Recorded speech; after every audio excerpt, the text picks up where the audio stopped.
Hey everyone, today I'd like to teach you two things.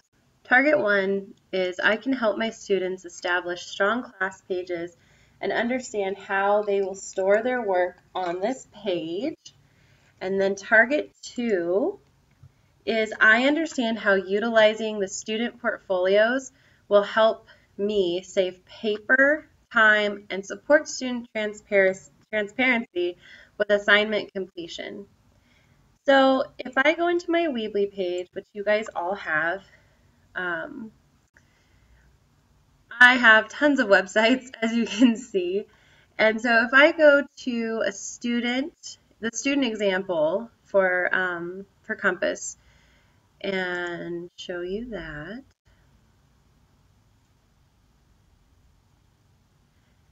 you can see that for the, the piece on my classes, it automatically pulls down subpages for each of this pretend students' classes that they take. And so you're probably wondering, well, how do I get all of those subpages on there? Well, just as we created pages, you can also create subpages. And how you do that is you add and you create a standard page. But then what you do when you create this new page is you just have to take it and move it under. So I can make a main page, some subpages, a subpage of a subpage, and I can just keep going on down that rabbit hole and just keep adding a subpage to a subpage to a subpage as many times as I want. And so I'm just going to delete this one and show you. Under my classes, I have subpages of all of the classes that I take or that this fake student takes. And that's also how I was able to make subpages under the Lifelong Learning Treasure Chest for books, quotes, my heroes. So now you know how to make the subpages. Let's go and look at what these pages would consist of. Many of you have mentioned that the kids have just put pictures, but that's kind of a fun part to get excited about your learning. So I've decorated my language arts page with some really old books, and I had my students do this. I don't know that this is the most important thing, but they could put a little piece about why they love the class or how they plan to grow in that class, what they're struggling with, but how they know their wonderful, beautiful Compass Academy teachers are going to help them through it and their wonderful core members. But the main thing that I think this page is for is to serve the purpose of the portfolio. And so you could just have them put my body of work, my 6th grade body of work, or whatever, but then they drag a button over for any assignment they're going to put on here. They can name the button, whatever they want to name it. So maybe I title it Letter to Parents, because I know Hannah just did that, among many other wonderful things. And then I would simply either link to, you can link to a Google Doc, which is generally what your kids are going to be doing things on. Or they can take a picture with their webcam on their computer if it's like a mural or a poster. They can take a video if it's a play. And these kinds of things can be used by clicking on File, and you can upload a file of any kind. So if I wanted to upload the Capitol Hill map that you guys use during Compass Quest, I could do that. And that's how I upload my work. So let me show you some of my former students' pages and give you a real idea of what this looks like. So I still have my Freedom Corps student portfolios. I'm just going to go to the live site, not the edit site. And here I just had a really simple page. much like what we're going to have with all the children's names. And if I click on, you guys already saw Tori's, I'll show you Bianca. So again, you can really tell a lot about Bianca. She was an 8th grader. She wanted to let me know that she was entirely afraid of speaking in front of an audience, but she was able to overcome that. And so if I go on her page, I can see, for instance, in math, she had some ACE questions, 6 through 9, and this brings up a beautiful point. If I don't want certain people to see my work or a score or whatever, I can password protect it by only allowing permission to those people I want to see it, like my parents or my teachers, etc. So she's got these things blocked from Houghton at compassacademy.com. I wonder why. Just kidding. So if I go to this student's language arts page and I click on the memoir, she linked the file to Word, and this is a paper that she wrote for a memoir in language arts. And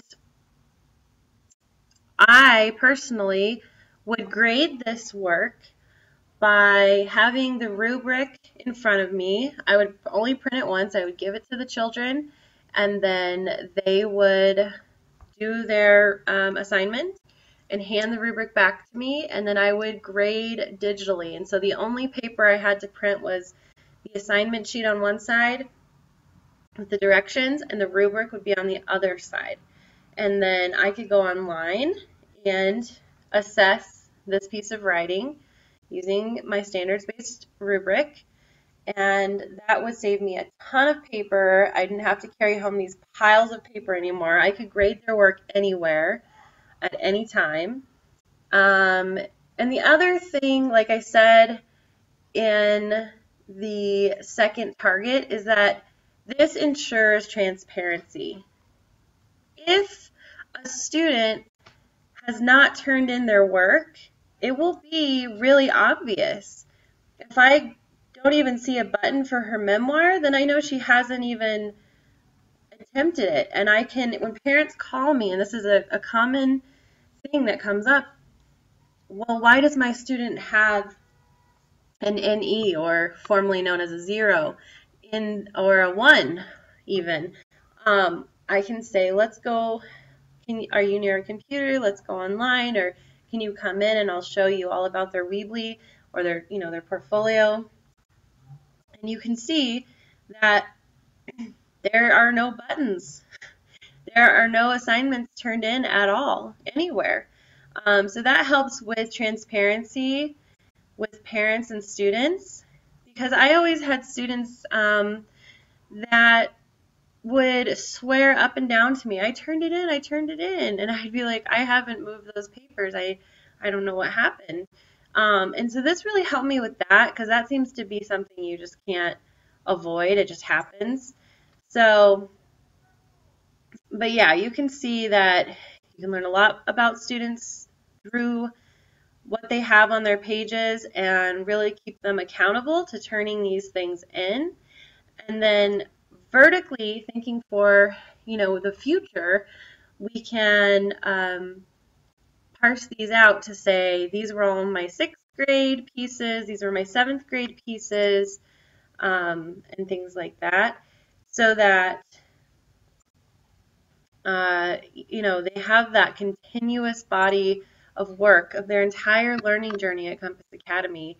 And I think Chris said another element of that would be that then they have a learning portfolio when they apply for the Seal of Biliteracy, which is a goal we have for each of our students.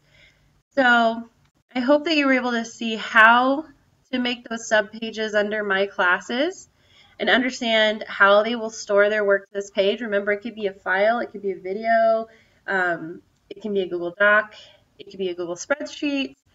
really there's no limit. There's no scanning that has to happen. Students have high quality cameras in their pockets on their phones, and each of them have a camera on their computer as well. So things can be documented in lots of different ways, and it doesn't have to be a digitally created assessment. If they want to put a sticky note over a grade, say on a math test or something like that, they can do that. But you just kind of have to get creative and think about how can they document that assessment. And I'm also hoping that you saw how you could utilize the student portfolios to help you save paper. That's kind of obvious. I mean, you're going digital, you're going green. And I walked you through how you could print off an assignment sheet and a rubric whenever possible. And that also saves you a lot of time because you don't have to worry about the evil copy machine. And then it really helps uphold this idea of transparency. When students try to say, oh, I turned that in, I promise I turned it in, I don't know why you keep losing my papers, that becomes a moot point. It's not even an argument. It's, well, you know, do you need another lesson on how to upload things to your website? That's not a big deal. And just know that this will get easier through time for you and for the students once they've had a little bit of practice at it. And if we're all working really hard together to make this something that's expected in all of our classes, it becomes a routine for the students. If they know they have to upload it to their Weebly and you're going to grade it from there, it gives it purpose and they know they have to put it on there. So you can always ask questions of me if you need clarification on how to make this work, if you need ideas for how to document a certain type of assessment. Because I know you guys probably have really cool multi-genre assessments and you're thinking, well, how would I document this? Ask me. I've been doing this for a couple of years with students and I've always found it to be a really great and rewarding process. And especially for our spring conferences, it was so wonderful to have students just show their work to their parents, or sometimes, unfortunately, lack thereof, and their portfolios really spoke for themselves. So, yeah, I hope that was informative, and